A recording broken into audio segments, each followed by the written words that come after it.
Topic के ऊपर आते हैं। देखिए सबसे पहले बात करते हैं लर्निंग डिसेबिलिटीज के बारे में।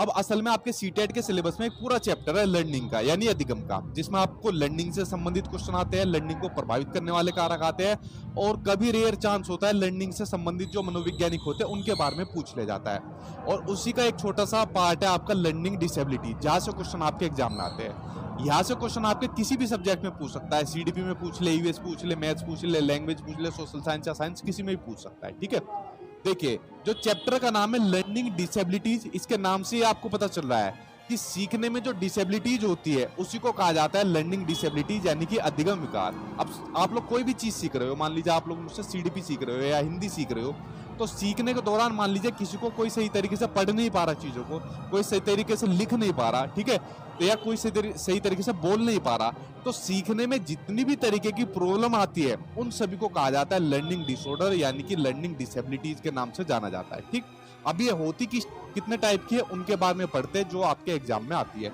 इसको आप लोग समझ गए कि सीखने की क्षमता या योग्यता में जो कमी आती है उसको लर्निंग डिसेबिलिटीज या लर्निंग डिसऑर्डर के नाम से भी जाना जाता है। अब देखिए पहला होता है इसमें आपका डिसलेक्सिया, ठीक, और मेरे ख्याल से सीटेट के इतिहास में सबसे ज्यादा यही पूछा गया है, वैसे सभी पूछे जाते हैं लेकिन ये कुछ ज्यादा पूछा गया है।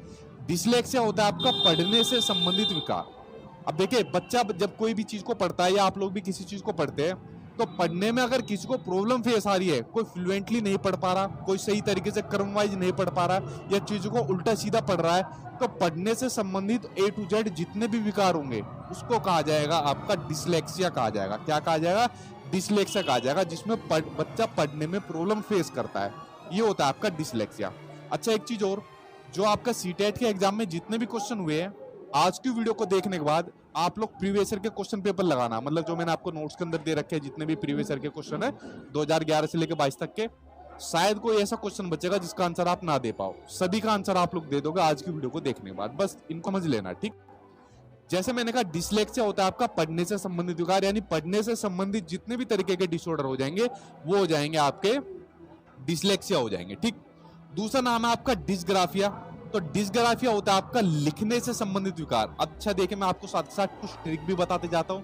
अब देखिए डिसग्राफिया में क्या आ रहा है, ग्राफ आ रहा है, और ग्राफ पर क्या काम किया जाता है, ग्राफ पर लिखा जाता है। तो लिखने से संबंधित जितने भी विकार हो जाएंगे, बच्चा सही से नहीं लिख पा रहा है, ठीक है, या उल्टा सीधा चीजों को लिख रहा है, या बच्चा बी को डी लिख देता है, जैसे सीटेट में पूछा गया है ना, बच्चा सो को वॉज लिख देता है, तो लिखने से संबंधित जितने भी विकार हो जाएंगे उसको कहा जाएगा आपका डिसग्राफिया कहा जाएगा। इसको ग्राफ से समझ सकते हो कि ग्राफ पर क्या काम किया जाता है, ग्राफ पर लिखा जाता है। ठीक, तो दो विकार हो गए, डिसलेक्सिया और आपका डिसग्राफिया। आगे देखते हैं, अगला विकार आपका डिसकैलकुलिया। अब देखिए डिसकैलकुलिया के अंदर क्या साउंड आ रही है, कैलकुलिया की। कैलकुलिया की मतलब कैलकुलेटर की साउंड आ रही है।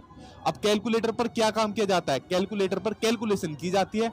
तो इससे सिंपल सी ट्रिक से आपको समझना है कि डिसकैलकुलिया के अंदर आपका मैथ से संबंधित, कैलकुलेशन से संबंधित जितनी भी प्रॉब्लम होती है A to Z वो सभी होती है आपकी डिसकैलकुलिया होती है। क्या होती है, डिसकैलकुलिया। इसमें ट्रिक से याद कर सकते हो, कैलकुलिया मींस कैलकुलेटर, तो इस तरीके से आपको याद हो जाएगा। डिसलेक्सिया हो गया, डिसग्राफिया हो गया, डिसकैलकुलिया हो गया। अगला देखते हैं अगला कौन सा विकार है। अगला विकार आपको दिया हुआ है डिसमोर्फिया। अब देखिए डिसमोर्फिया के अंदर क्या आ रहा है, मोर। अब इससे आप लोग समझना, डिसमोर्फिया के अंदर क्या आ रहा है, मोर। अब मान लीजिए एक बच्चों को मोर दिखा और उसी को थोड़ी देर बाद एक मुर्गा दिखा, ठीक है, लेकिन बच्चा इन दोनों की जो फिजिकल जो शेप है उसमें डिफरेंस पैदा नहीं कर पा रहा।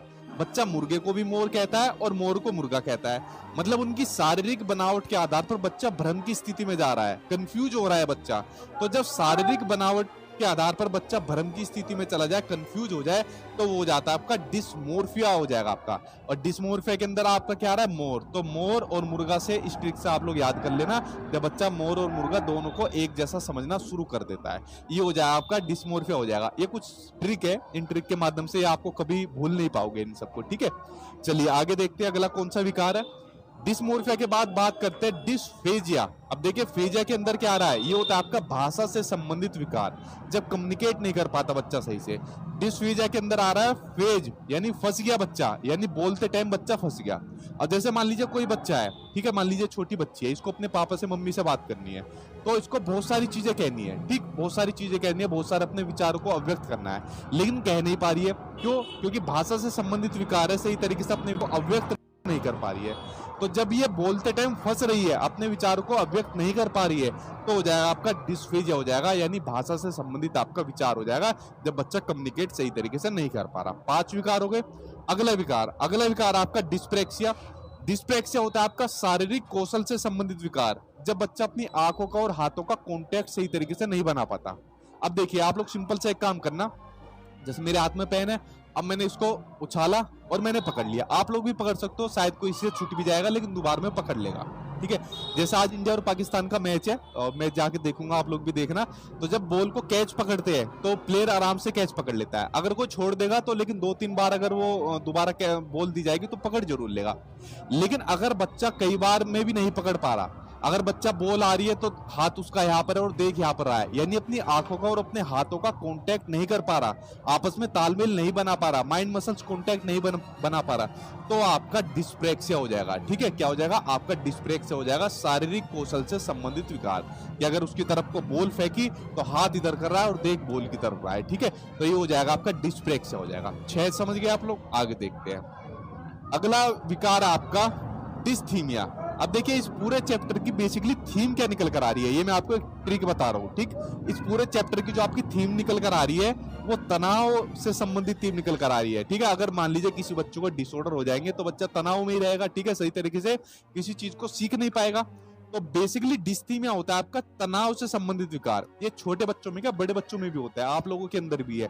ठीक है, कि हमको जॉब लेना है, अपने फ्यूचर को सिक्योर करना है, तो तनाव के दौर से आप लोग गुजर रहे हो, लेकिन इतना तनाव नहीं है कि आप इसके आदी हो जाओ या आप डिप्रेशन में चले जाओ, वो नहीं है आपका। ठीक, तो डिस्थीमिया हो जाएगा आपका तनाव से संबंधित विकार। तो फ्रेंड्स, ये 7 वो महत्वपूर्ण विकार थे जो मैंने आपको बताए और जो सीटेट के एग्जाम में कभी इनसे बाहर नहीं गया। इन्हीं 7 विकार से आपके एग्जाम में आज तक सीटेट में क्वेश्चन आए हैं और आगे भी क्वेश्चन यही से आपके पूछे जाएंगे।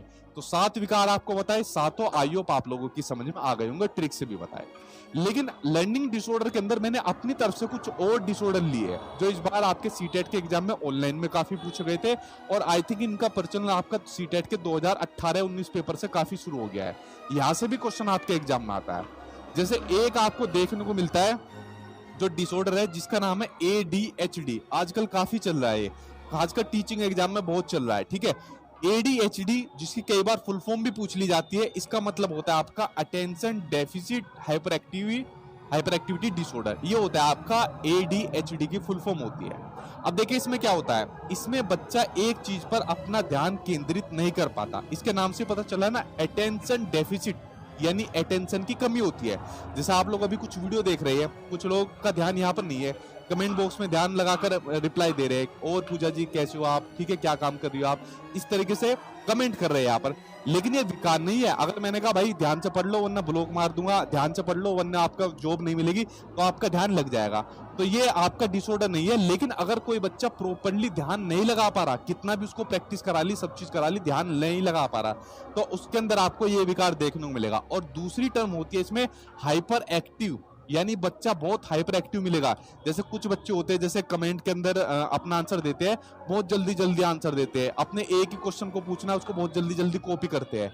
छोटे बच्चे का हाथ में आपने रिमोट फोन दे दिया, उसके सारे बटन एकदम बहुत जल्दी चला देंगे, बहुत हाइपर एक्टिव वो देखने को मिलेंगे। अगर ये पेन उनके हाथ में दे दिया ना, पता नहीं इससे ऐसे करके पूरे को मतलब इतनी जल्दी जल्दी चलाएंगे। ठीक है, तो हाइपर एक्टिव रहते हैं बहुत ज्यादा। तो आप लोग समझ गए, ADHD का मतलब अटेंशन डेफिसिट, यानी अटेंशन की कमी होती है, अटेंशन का अवधान होता है, और हाइपर एक्टिव होते हैं बहुत ज्यादा, अति सक्रिय होते हैं बहुत ज्यादा।